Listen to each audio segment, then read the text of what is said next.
ಅಧಿವೇಶನದ ಹೊತ್ತಲ್ಲಿ ಸರ್ಕಾರಕ್ಕೆ ಫುಲ್ ತಲೆಬಿಸಿ ಎದುರಾಗಿದೆ. ರೈತರ ಪ್ರತಿಭಟನೆ, ಉದ್ಯೋಗಿಕಾಂಕ್ಷಿಗಳ ಪ್ರೊಟೆಸ್ಟ್ ಕೂಡ ಈ ತಲೆಬಿಸಿಗೆ ಇನ್ನಷ್ಟು ತುಪ್ಪ ಸುರಿದಂಗಾಗಿದೆ. ಅಧಿವೇಶನದ ಹೊತ್ತಲ್ಲಿ ಸರ್ಕಾರಕ್ಕೆ ಫುಲ್ ಟೆನ್ಷನ್, ತಲೆಬಿಸಿ. ಒಂದು ಕಡೆ ರೈತರ ಪ್ರತಿಭಟನೆ, ಉದ್ಯೋಗಾಕಾಂಕ್ಷಿಗಳ ಪ್ರೊಟೆಸ್ಟ್ ನಡೀತಾ ಇದೆ. ಕಬ್ಬು ಬೆಳೆಗಾರರಿಗೆ ಸರ್ಕಾರದಿಂದ ಬೆಂಬಲ ಕೂಡ ಸಿಕ್ಕಿರಲಿಲ್ಲ. ಇನ್ನು ಮೆಕ್ಕೆಜೋಳ ವಿಚಾರದಲ್ಲೂ ಕೂಡ ಸರ್ಕಾರದ ವಿರುದ್ಧ ಸಿಟ್ಟನ್ನ ಹೊರಹಾಕಲಾಗಿತ್ತು. ಇನ್ನು ಸರ್ಕಾರಕ್ಕೆ ಪಂಚಮಸಾಲಿ ಹೋರಾಟದ ಮುಳ್ಳು ಕೂಡ ಇವತ್ತು ಚುಚ್ಚಿಕೊಳ್ಳೋ ಸಾಧ್ಯತೆ ಇದೆ. 1% ಮೀಸಲಾತಿಗೆ ಅಲಮಾರಿ ಸಮುದಾಯ ಕೂಡ ಆಗ್ರಹಿಸ್ತಾ ಇದ್ರು. ಕಲಬುರಗಿ ಜಿಲ್ಲೆಯಲ್ಲಿ ಶಿಕ್ಷಕರ ನೇಮಕಾತಿ ವಿಳಂಬ ಆಗ್ತಾನೆ ಇದೆ. ಹಾಗಾಗಿ ಸರ್ಕಾರ ರೈತ ವಿರೋಧಿ ಅಂತ ನಾಳೆ ಬಿಜೆಪಿ ಧರಣಿ ಕುಳಿತುಕೊಳ್ಳುವ ಸಾಧ್ಯತೆ ಇದೆ. ಇನ್ನು ಗೋ ಸಂರಕ್ಷಣೆ ಕಾಯ್ದೆ ತಿದ್ದುಪಡಿಗೆ ಭಾರೀ ವಿರೋಧ ವ್ಯಕ್ತವಾಗ್ತಾ ಇದೆ. ಸರ್ಕಾರದ ವಿರುದ್ಧ ಹಿಂದೂ ಸಂಘಟನೆಗಳು ಕೂಡ ಪ್ರೊಟೆಸ್ಟ್ ನಡೆಸೋದಕ್ಕೆ ಮುಂದಾಗಿದೆ. ಪ್ರೊಟೆಸ್ಟ್, ಧರಣಿ, ಬೇಡಿಕೆಗಳು ಇದೆಲ್ಲದರಿಂದ ಸರ್ಕಾರಕ್ಕೆ ನಿಜಕ್ಕೂ ಮುಜುಗರ ಆಗತ್ತಾ? ಈಗಾಗಲೇ ಹೈ ವೋಲ್ಟೇಜ್ ಟೆನ್ಷನ್ ಕೂಡ ಎದುರಾಗ್ತಾ ಇದೆ. ನೀವು ದೃಶ್ಯದಲ್ಲಿ ಏನು ಗಮನಿಸ್ತಾ ಇದ್ದೀರಾ, ಅದೇ ರೀತಿ ಸರ್ಕಾರದ ಅಂದರೆ ಪರವಾಗಿ ನೀವು ನಮಗೆ ಬೆಂಬಲ ಬೆಲೆಯನ್ನು ಘೋಷಣೆ ಮಾಡಬೇಕು ಅನ್ನೋದನ್ನು ಘೋಷಣೆ ಮಾಡೋದ್ರ ಮೂಲಕ ಅಥವಾ ಪ್ರತಿಭಟನೆ ಮಾಡೋದ್ರ ಮೂಲಕ ಅನ್ನದಾತರು ಕೂಡ ತಮ್ಮ ಧರಣಿಯಲ್ಲಿ ನಿರತರಾಗಿದ್ದರು. ಕಬ್ಬು ಬೆಲೆಯನ್ನು ನಿಗದಿ ಮಾಡಿ ಅಂತ. ಅದಾದ ಮೇಲೆ ಸಾಲು ಸಾಲು ಆರೋಪಗಳು, ಲೋಪಗಳು ಕೂಡ ಸರ್ಕಾರದ ವಿರುದ್ಧ ಕೇಳಿಬಂದಿತ್ತು. ಕಬ್ಬು ಬೆಳೆಗಾರರಿಗೆ ಸರ್ಕಾರದಿಂದ ಬೆಂಬಲ ಸಿಕ್ಕಿರಲಿಲ್ಲ. ಮೆಕ್ಕೆಜೋಳ ವಿಚಾರದಲ್ಲೂ ಕೂಡ ಕೆಲವೊಂದಷ್ಟು ಸಮಸ್ಯೆ ಉಂಟಾಗಿತ್ತು. ಅಂದರೆ ಖರೀದಿ ಕೇಂದ್ರವನ್ನು ಸ್ಥಾಪನೆ ಮಾಡಿ ಅಂತ, ಅದಕ್ಕೂ ಕೂಡ ಸರ್ಕಾರ ಸ್ಪಂದನೆ ನೀಡಲಿಲ್ಲ. ಇನ್ನು ಪಂಚಮಸಾಲಿ ಹೋರಾಟ ನಿಮಗೆ ಗೊತ್ತಿದೆ. 2B ಕ್ಯಾಟಗರಿಗೆ ಆ್ಯಡ್ ಮಾಡಬೇಕು ಅಥವಾ ST ಕ್ಯಾಟಗರಿಗೆ ಸಂಬಂಧಪಟ್ಟಂತೆ ಕೂಡ ರಾಜ್ಯದಲ್ಲಿ ಪ್ರತಿಭಟನೆಗಳಾಯಿತು. ಇನ್ನು ಕಲಬುರಗಿ ಜಿಲ್ಲೆಯಲ್ಲೂ ಕೂಡ ಶಿಕ್ಷಕರ ನೇಮಕಾತಿ ಆಗಿರಲಿಲ್ಲ.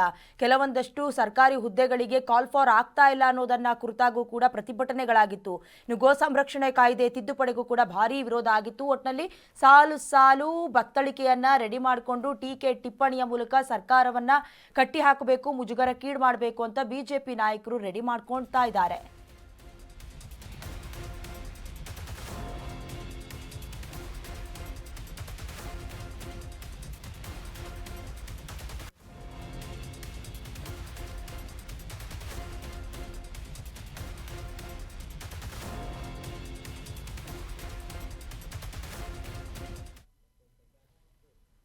ಮೊದಲ ದಿನವೇ ಬಿಜೆಪಿ ನಿಲುವಳಿ ಸೂಚನೆ ಅಸ್ತ್ರವನ್ನ ಪ್ರಯೋಗಿಸೋದಕ್ಕೆ ರೆಡಿಯಾಗಿದೆ.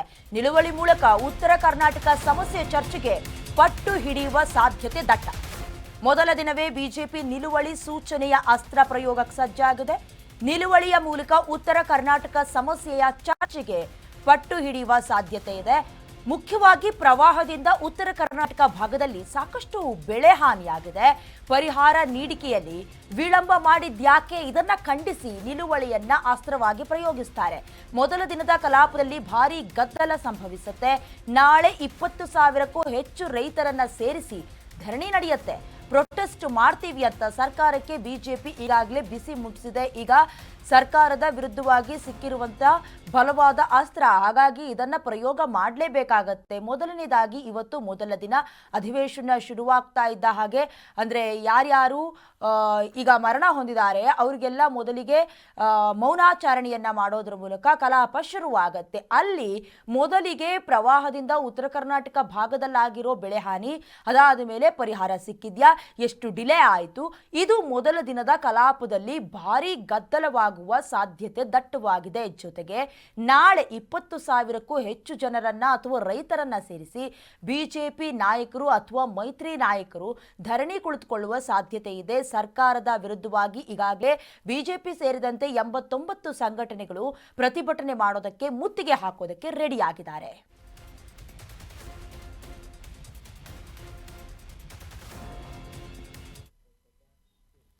ಸದನದಲ್ಲಿ ಸರ್ಕಾರಕ್ಕೆ ಚಾಟಿ ಬೀಸೋದಕ್ಕೆ ಸಜ್ಜಾಗಿದೆ ವಿಪಕ್ಷಗಳು.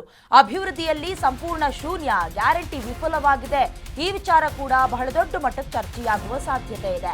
ಸದನದಲ್ಲಿ ಸರ್ಕಾರಕ್ಕೆ ಚಾಟಿ ಬೀಸೋದಕ್ಕೆ ವಿಪಕ್ಷ ನಾಯಕರು ಸಜ್ಜಾಗಿದ್ದಾರೆ. ಅಭಿವೃದ್ಧಿ ವಿಚಾರದಲ್ಲಿ ಸಂಪೂರ್ಣ ಶೂನ್ಯ, ಇನ್ನು ಗ್ಯಾರಂಟಿ ಕೂಡ ವಿಫಲವಾಗಿದೆ. ಬೆಂಗಳೂರು ಅಭಿವೃದ್ಧಿ ವಿಚಾರದಲ್ಲಿ ಸರ್ಕಾರದ ಕೊಡುಗೆ ಶೂನ್ಯ. ವಿವಿಧ ಇಲಾಖೆಯಲ್ಲಿ ಸಾಕಷ್ಟು ಭ್ರಷ್ಟಾಚಾರ, ಕರಪ್ಷನ್ ಆಗ್ತಾ ಇದೆ. ಇನ್ನು ಶಾಸಕರಿಗೂ ಕೂಡ ಅನುದಾನ ಕೊಡದೆ ಮೀನಾಮೇಷ ಎಣಿಸ್ತಿದ್ದಾರೆ. ಅಧಿವೇಶನದ ಫಸ್ಟ್ ಡೇ ಸರ್ಕಾರಕ್ಕೆ ಸಾಲು ಸಾಲು ಸವಾಲಂತೂ ಎದುರಾಗಿರೋದು ಪಕ್ಕ ಒಂದು ಕಡೆ ಸರ್ಕಾರ ಅನುದಾನದ ಹಂಚಿಕೆಯ ವಿಚಾರದಲ್ಲಿ ತಮ್ಮ ಶಾಸಕರು ಅಂದ್ರೆ ಕೈ ಶಾಸಕರ ಕ್ಷೇತ್ರಕ್ಕೆ ಹೆಚ್ಚಿನ ಅನುದಾನ, ಬಿಜೆಪಿ ನಾಯಕರ ಅಥವಾ ಆ ಶಾಸಕರ ಭಾಗಕ್ಕೆ ಕಡಿಮೆ ಅನುದಾನ ತಾರತಮ್ಯದ ವಿಚಾರ ಕೂಡ ಸರ್ಕಾರದಲ್ಲಿ ಬಹಳ ದೊಡ್ಡ ಮಟ್ಟಿಗೆ ಚರ್ಚೆಯಾಗಿತ್ತು. ಅದಕ್ಕೆ ಸಂಬಂಧಪಟ್ಟಂತೆ ಕೂಡ ಇವತ್ತು ತರಾಟೆಗೆ ತೆಗೆದುಕೊಳ್ತಾರೆ. ಜೊತೆಗೆ ಬೆಂಗಳೂರು ಅಭಿವೃದ್ಧಿ ವಿಚಾರ ಅಂದ್ರೆ ಕಸದ ವಿಲೇವಾರಿ ವಿಚಾರದಿಂದ ಹಿಡಿದು ಟನಲ್ ರಸ್ತೆ, ಜೊತೆಗೆ ಕೆಲವೊಂದಷ್ಟು ಆಕ್ಸಿಡೆಂಟ್ಸ್ಗಳಾಗಿರೋದು, ರಸ್ತೆಯ ಕಾಮಗಾರಿ ಇಲ್ಲದೆ ಎಲ್ಲವನ್ನ ಕೂಡ ಇವತ್ತು ರೈಸ್ ಮಾಡುವ ಸಾಧ್ಯತೆ. ಜೊತೆಗೆ ಉತ್ತರ ಕರ್ನಾಟಕ ಭಾಗದಲ್ಲೂ ಕೂಡ ಅಭಿವೃದ್ಧಿ ಆಗಿಲ್ಲ. ಸುಮಾರು 31,000 ಕೋಟಿಗೂ ಹೆಚ್ಚಿನ ಅನುದಾನ ಸಿಕ್ಕಿದ್ರೂ ಕೂಡ ಯಾವ ಕಾರಣಕ್ಕೆ ಕಾಮಗಾರಿ ಆಗಿಲ್ಲ ಅನ್ನೋದನ್ನ ಕೂಡ ಪ್ರಶ್ನೆ ಮಾಡುವಂತಹ ಸಾಧ್ಯತೆ ದಟ್ಟವಾಗಿದೆ.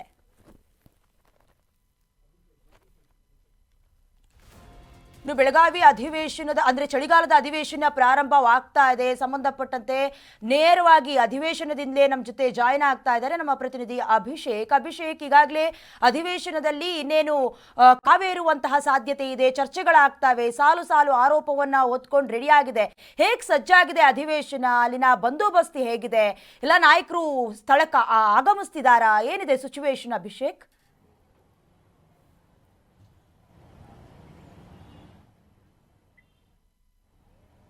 ಡಯಣ, ಇಂದಿನಿಂದ ಚಳಿಗಾಲದ ಅಧಿವೇಶನ 10 ದಿನಗಳ ಕಾಲ ಆರಂಭ ಆಗುತ್ತೆ. ಪ್ರಮುಖವಾಗಿ ಸರ್ಕಾರ ಮತ್ತು ವಿರೋಧ ಪಕ್ಷಗಳ ನಡುವೆ ಆರೋಪ ಮತ್ತು ಪ್ರತ್ಯಾರೋಪಕ್ಕೆ ಸದನ ಸಾಕ್ಷಿಯಾಗುತ್ತೆ.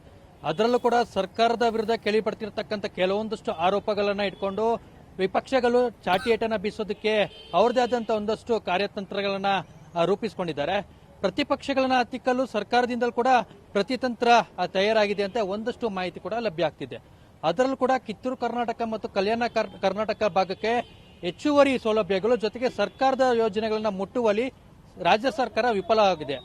ಅನುದಾನದ ವಿಚಾರ ಆಗಿರ್ಬೋದು, ರೈತರನ್ನ ವಿಶ್ವಾಸಕ್ಕೆ ತೆಗೆದುಕೊಳ್ಳುವಂತ ವಿಚಾರ ಆಗಿರ್ಬೋದು, ಇದೆಲ್ಲವೂ ಕೂಡ ಸರ್ಕಾರ ಗಣನೆಗೆ ತೆಗೆದುಕೊಳ್ಳಿ ಸಂಪೂರ್ಣವಾಗಿ ತನ್ನ ಒಂದು ಅಸ್ತಿತ್ವನ ಕಳೆದುಕೊಂಡಿದೆ ಅಂತ ಒಂದು ಗಂಭೀರವಾದಂತಹ ಒಂದು ಆರೋಪನ ಮಾಡ್ತಿದ್ದಾರೆ. ಇದಕ್ಕೆ ಪುಷ್ಟಿ ಕೊಡುವಂತೆ ಅಧಿವೇಶನದ ಮೊದಲ ದಿನವೇ ಸರ್ಕಾರಕ್ಕೆ ಸಾಲು ಸಾಲು ಪ್ರತಿಭಟನೆಯ ಬಿಸಿ ತಟ್ಟಲಿದೆ. ಅದರಲ್ಲೂ ಕೂಡ ಪಂಚಮಸಾಲಿ ಸಮುದಾಯಕ್ಕೆ ಇದಾಗಲೇ ಸರ್ಕಾರ ಕೆಂಗಣಿಗೆ ಗುರಿಯಾಗಿದೆ. ಇದರ ಜೊತೆಗೆ ಅಲೆಮಾರಿ ಸಮುದಾಯಕ್ಕೆ 1% ಮೀಸಲಾತಿನ ಕೊಡಬೇಕೆಂಬ ಒಂದು ಬೇಡಿಕೆ ಕೂಡ ಇರುವಂತದ್ದು. ಆಗಿನಿಂದಲೇ ಇವತ್ತಿನ ಅಧಿವೇಶನ ಮೊದಲ ದಿನವೇ ಸರ್ಕಾರಕ್ಕೆ ಸಮುದಾಯದಿಂದ ಬಿಸಿ ಮುಟ್ಟಿಸುವಂತ ಒಂದು ಪ್ರಯತ್ನವಾಗಿ ಅನಿರ್ದಿಷ್ಟಾವಧಿ ಹೋರಾಟ ಮಾಡೋದಕ್ಕೆ ಸರ್ಕಾರಕ್ಕೆ ಇದಾಗಲೇ ಸೂಚನೆಯನ್ನ ಕೊಟ್ಟಿದ್ದಾರೆ. ಇದರ ಜೊತೆಗೆ ಮೆಕ್ಕೆಜೋಳ ವಿಚಾರವಾಗಿ ರೈತರು ವಿಚಾರದಲ್ಲಿ ಸರ್ಕಾರ ನಡೆದುಕೊಂಡಿರತಕ್ಕಂಥ ನಡೆ ಏನಿದೆ ಅದು ವ್ಯಾಪಕ ಒಂದು ಟೀಕೆಗೆ ಗುರಿ ಆಗ್ತಿದೆ. ಹೀಗಾಗಿ ಅವರು ನಡೆದುಕೊಂಡಂತ ವಿಚಾರದಲ್ಲಿ ಮತ್ತು ಸಕ್ಕರೆ ಕಾರ್ಖಾನೆ ಮಾಲೀಕರಿಂದ ರೈತರಿಗೆ ಕೊಡಬೇಕಾಗಿರ್ತಂತ ಹಣ ಏನಿದೆ ಅವನು ವಿಚಾರದಲ್ಲೂ ಸರ್ಕಾರ ನಡೆದುಕೊಳ್ಳುವಂತ ನಡೆ ಏನಿದೆ ಅದರಲ್ಲೂ ಕೂಡ ಸರ್ಕಾರಕ್ಕೆ ವ್ಯಾಪಕ ಒಂದು ಆಕ್ರೋಶ ಒಳಗಾಗುವಂತ ಸಾಧ್ಯತೆ ಇದೆ. ಇದ್ರ ನಂತರ ಏನು ಪ್ರಮುಖವಾಗಿ ಉತ್ತರ ಕರ್ನಾಟಕದ ಸಮಸ್ಯೆ ಚರ್ಚೆ ಆಗುತ್ತಾ ಅನ್ನೊಂದು ಪ್ರಶ್ನೆ ಇದಕ್ಕೆ ಸದ್ಯಕ್ಕೆ ಮೂಡ್ತಾ ಇದೆ. ಚಳಿಗಾಲ ಅಧಿವೇಶನ 17 ಬಾರಿ ಆರಂಭ ಆದ್ರೂ ಕೂಡ ಉತ್ತರ ಕರ್ನಾಟಕ ಪರ ಏನು ಯಾವುದೇ ರೀತಿಯ ಒಂದು ಚರ್ಚೆ ಆಗ್ತಿಲ್ಲ. ಇಲ್ಲಿನ ಸಮಸ್ಯೆಗಳಿಗೆ ಪರಿಹಾರ ಸಿಗುವಂತ ಒಂದು ಪ್ರಯತ್ನ ಆಗ್ತಿಲ್ಲ. ಬರೀ ಕಾಲ ಹರಣವೇ ಇಲ್ಲಿ ಅಧಿವೇಶನದಲ್ಲಿ ಆಗುತ್ತೆ, ಬರೀ ರಾಜಕೀಯಕ್ಕೆ ಮಾತ್ರ ಇಲ್ಲಿ ಸೀಮಿತ ಆಗುತ್ತೆ ಅನ್ನೋ ಒಂದು ಗಂಭೀರ ಆರೋಪ ಕೂಡ ಕೇಳಿ ಬರ್ತಾ ಇದೆ. ಹಾಗಾಗಿ ಈ ಒಂದು ಅಧಿವೇಶನದಲ್ಲಾದ್ರೂ ಕೂಡ ಉತ್ತರ ಕರ್ನಾಟಕದ ಒಂದು ಸಮಸ್ಯೆ ಬಗ್ಗೆ ಚರ್ಚೆ ಆಗುತ್ತಾ, ಅದರಲ್ಲೂ ಕೂಡ ನೀರಾವರಿ ಯೋಜನೆ ಆಗಿರ್ಬೋದು ಮತ್ತು ರೈತರನ್ನ ವಿಶ್ವಾಸಕ್ಕೆ ತೆಗೆದುಕೊಳ್ಳುವಂತ ಒಂದು ವಿಚಾರಗಳಾಗಿರ್ಬೋದು ಸರ್ಕಾರ ಗಮನ ಕೊಡುತ್ತಾ ಅಂತ. ಇದೆಲ್ಲದರ ನಡುವೆ ಪ್ರಮುಖವಾಗಿ ನಾಯಕತ್ವ ಒಂದು ಜಟಾಪಟಿ ಕಾಂಗ್ರೆಸ್ ಪಕ್ಷದಲ್ಲಿ ಜೋರಾಗಿ ಕೇಳಿ ಬರ್ತಿದೆ. ಅದರಲ್ಲೂ ಕೂಡ ಸಿಎಂ ಸ್ಥಾನದ ವಿಚಾರವಾಗಿ ಸಿದ್ದರಾಮಯ್ಯ ಮತ್ತು ಡಿ.ಕೆ. ಶಿವಕುಮಾರ್ ಅವರು ನಡೆದಿರ್ತಕ್ಕಂಥ ಆಂತರಿಕ ಸಂಘರ್ಷದ ನಡುವೆಯೇ ಅಧಿವೇಶನಕ್ಕೆ ಬರ್ತಿರುವಂತದ್ದು. ವಿಪಕ್ಷಗಳನ್ನ ಹತ್ತಿಕ್ಕಲು ಯಾವ ರೀತಿಯ ಒಂದು ಕಾರ್ಯತಂತ್ರವನ್ನ ಅನುಸರಿಸುತ್ತಾರೆ ಅನ್ನೋದು ಕೂಡ ಪ್ರಮುಖವಾಗಿ ಇಲ್ಲಿ ನೋಡಬೇಕಾಗಿರುತ್ತೆ. ಮತ್ತೊಂದು ವಿಚಾರ ಏನಂದ್ರೆ ಸರ್ಕಾರನ ಅದರಲ್ಲೂ ಕೂಡ ಸಚಿವರನ್ನಾಗಿರ್ಬೋದು ಶಾಸಕರನ್ನಾಗಿರ್ಬೋದು ಎಲ್ಲರನ್ನೂ ಕೂಡ ವಿಶ್ವಾಸಕ್ಕೆ ತೆಗೆದುಕೊಳ್ಳುವಂತ ಒಂದು ಕಸರತ್ತನ್ನ ಸಿದ್ದರಾಮಯ್ಯ ಅವರು ಮಾಡಿದಾದ್ರೂ ಕೂಡ ಆಂತರಿಕವಾಗಿ ಇರುವಂತಹ ಒಂದಷ್ಟು ಸಂಘರ್ಷ ಪ್ರತಿಪಕ್ಷಗಳನ್ನ ಯಾವ ರೀತಿ ಸದನದಲ್ಲಿ ಒಗ್ಗಟ್ಟಾಗಿ ಎದುರಿಸ್ತಾರೆ ಅಂತ ಕೂಡ ಕಾದು ನೋಡ್ಬೇಕಾಗುತ್ತೆ. ಒಂದು ಕಡೆ ಈ ಒಂದು ಅಧಿವೇಶನದಲ್ಲಿ ಪ್ರಮುಖವಾದಂತಹ 35 ವಿಧೇಯಕಗಳನ್ನ ಪಾಸ್ ಮಾಡೋದಕ್ಕೆ ಸರ್ಕಾರ ಹೊರಟಿದೆ. ಅದನ್ನ ಯಾವ ರೀತಿ ಪ್ರತಿಪಕ್ಷಗಳು ತಡೀತಾರೆ, ಅದಕ್ಕೆ ಆ ಒಂದು ವಿಚಾರವಾಗಿ ಯಾವ ರೀತಿ ಅವರ ಒಂದು ನಿಲುವಳಿ ಸೂಚಿಸ್ತಾರೆ ಅನ್ನೋದು ಕೂಡ ಕಾದು ನೋಡ್ಬೇಕಾಗುತ್ತೆ. ಅಧಿವೇಶನದ ಮೊದಲ ದಿನವೇ ರೈತರ ವಿಚಾರವಾಗಿ ಅಧಿವೇಶನದಲ್ಲಿ ನಿಲುವಳಿ ವ್ಯಕ್ತಪಡಿಸುವ ಮುಖಾಂತರ ಸರ್ಕಾರಕ್ಕೆ ಮತ್ತಷ್ಟು ಇಕ್ಕಟ್ಟಿನಲ್ಲಿ ಸಿಲುಕಿಸುವಂತ ಒಂದು ಕಾರ್ಯತಂತ್ರ ವಿಪಕ್ಷಗಳಿಂದ ಆಗ್ತಿದೆ. ಅದನ್ನ ಸರ್ಕಾರ ಯಾವ ರೀತಿ ಈ ಒಂದು ಮೊದಲ ದಿನದ ಅಧಿವೇಶನದಲ್ಲಿ ಹತ್ತಿಕ್ಕುತ್ತೆ ಅನ್ನೋದು ಕೂಡ ಕಾದು ನೋಡಬೇಕಾಗುತ್ತೆ ಡಯನ. ಓಕೆ ಅಭಿಷೇಕ್, ಈಗಾಗಲೇ ಸುಮಾರು 89 ಸಂಘಟನೆಗಳು ಸೇರಿದಂತೆ ಅಂದ್ರೆ ಬಿಜೆಪಿಯು ಸೇರಿದಂತೆ 89 ಸಂಘಟನೆಗಳು ಈಗ ಮುತ್ತಿಗೆ ಹಾಕೋದಕ್ಕೆ ರೆಡಿ ಆಗಿದೆ. ಇದ್ರ ಮಧ್ಯದಲ್ಲಿ ವಿಧಾನಮಂಡಲ ಅಧಿವೇಶನಕ್ಕೆ ಪರ್ಯಾಯವಾಗಿ ನಾಡದ್ರೋಡಿ ಮಹಾರಾಷ್ಟ್ರ ಏಕೀಕರಣ ಸಮಿತಿ ಅಂದ್ರೆ MES ಕೂಡ ಅನುಮತಿ ಕೋರಿ ಅರ್ಜಿಯನ್ನ ಕೋರಿರೋದು. ಕಳೆದ ಬಾರಿ ಕೂಡ ರಿಜೆಕ್ಟ್ ಮಾಡಿತ್ತು ಅನುಮತಿಯನ್ನ. ಯಾವ ಕಾರಣ ಕೋರಿತ್ತು? ಏನಾದ್ರೂ ಇಂಪ್ಯಾಕ್ಟ್ ಆಗುವಂತ ಬೆಳವಣಿಗೆ ಏನಾದ್ರೂ ಕಂಡು ಬರ್ತಾ ಇದೆಯಾ ಸುತ್ತಮುತ್ತ ಅಂತ?